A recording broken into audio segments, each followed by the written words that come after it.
Hai, Assalamualaikum warahmatullahi ta'ala wabarakatuh.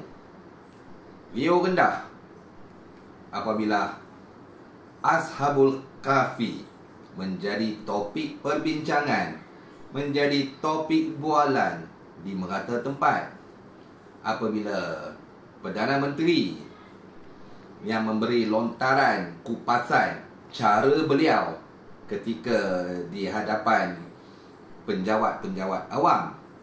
Kemudian persoalan itu mula menjadi besar apabila satu soalan dilontarkan kepada Ustaz Azhar Idrus, dan Ustaz Azhar Idrus memberi pandangan dari sudut agamanya, berlatar belakangkan beliau sebagai seorang penceramah. Dan di dalam pandangan beliau itu, beliau agak mengkritik apa yang diberi, kupasan yang dibuat oleh Perdana Menteri. Kemudian sambut menyambut, agamawan-agamawan muda mula melontarkan pandangan, mengkritik, membalas kupasan yang diberikan oleh Ustaz Azhar Idrus. Kebanyakannya negatif lah.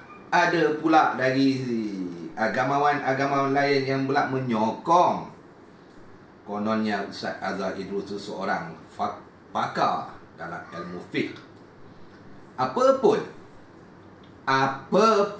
bagi saya tidak mahu menyentuh, tidak mahu memberi pandangan saya, kerana saya hanyalah seorang marhain yang bukan berlatar belakangkan agama. Kalau itulah pegangan saya, nasihat saya kepada Perdana Menteri Malaysia, tak perlulah memberi pandangan, memberi kupasan tentang perkara-perkara yang menyentuh agama ataupun sejarah ataupun hadis dan lain-lain lagi, kerana anda tetap seorang Perdana Menteri. Perdana Menteri, buatlah kerja Perdana Menteri. Biarlah agamawan membuat kerja agamawan.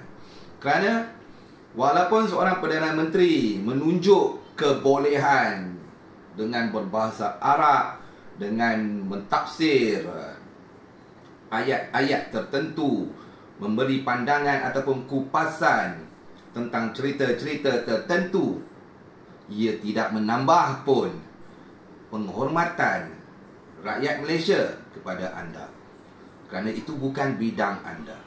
Jadi tak perlulah menunjuk seolah-olah anda hebat dalam semua perkara.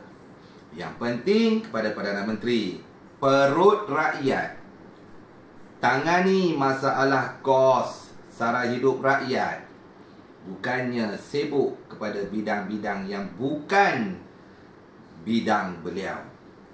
Jadi kepada Perdana Menteri sekali lagi, dengan rendah diri, buatlah kerja, fokuslah kepada kerja anda, tanggungjawab anda sebagai seorang Perdana Menteri. Biarlah kita mempunyai ramai agamawan yang hebat, Ustaz Kazimnya, Ustaz Azhar Idrusnya, dan juga para mufti-mufti untuk memberi terjemah, menafsir ataupun menyentuh bab-bab agama dan sejarahnya. Kepada nasihat saya pula kepada agamawan-agamawan muda, ini bukannya masa, dan anda pun bagi saya bukanlah sesuai pun untuk mengkritik Ustaz Azhar Idrus. Ini Ustaz TikTok lah, Ustaz Facebook lah, dengan pelbagai gelaran dilemparkan kepada Ustaz Azhar Idrus. Kerana majoriti rakyat Malaysia tahu ustaz-ustaz muda ini semua ini sedang mencari peluang, sedang mencari ruang untuk mencari makan, untuk membuat nama. Jadi mereka akan menyokong sembrono apa saja yang dikatakan oleh Perdana Menteri. Kita lihat saja bila Parlimen mengatakan ini tidak boleh sebut, takbir tak boleh, nama itu tak boleh, bintang biru tak boleh sebut. Adakah agamawan-agamawan muda ini memberi pandangan mengkritik kerajaan? Nahi, tidak sama sekali. Ketika demo Solidariti Palestin, tak boleh takbir, tak boleh angkat sepanduk muka syaitan, muka iblis. Adakah agamawan-agamawan muda ini mengkritik kerajaan? Jawabnya tidak. Tidak. Ketika konsert Coldplay yang diadakan ketika umat Islam mati dibunuh di Timur Tengah, adakah mereka mengkritik kerajaan, menegur kerajaan? Jawabnya tidak. Membisu, kalau ada pun hanyalah suam-suam kuku. Jadi kepada agamawan muda, cukuplah, carilah makan dengan cara yang betul. Kalau dulu sokong orang ini, sekarang sokong orang itu dipanggil agamawan cari makan. Dan akhir kalam daripada saya, Tun Dr. Mahathir tidak pernah menggunakan agama, tidak pernah menunggang agama untuk kepentingan politiknya. Namun Malaysia gemilang, terbilang dan cemerlang di bawah pentadbiran Tun Dr. Mahathir 22 tahun campur 22 bulan. Rakyat tersenyum. Harga kos sara hidup rendah di bawah pentadbiran Tun Dr. Mahathir.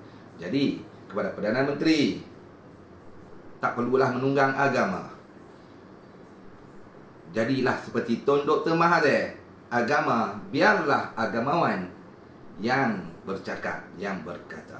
Buat kerja Perdana Menteri, jangan buat kerja orang lain. Okey?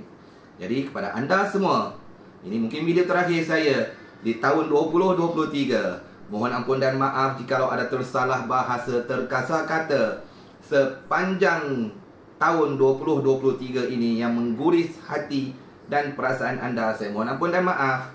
Dan kepada yang menyokong, teruskan menyokong, teruskan like, share, subscribe dan follow YouTube, Facebook page, Instagram dan TikTok saya. Assalamualaikum warahmatullahi taala wabarakatuh. Salam 00.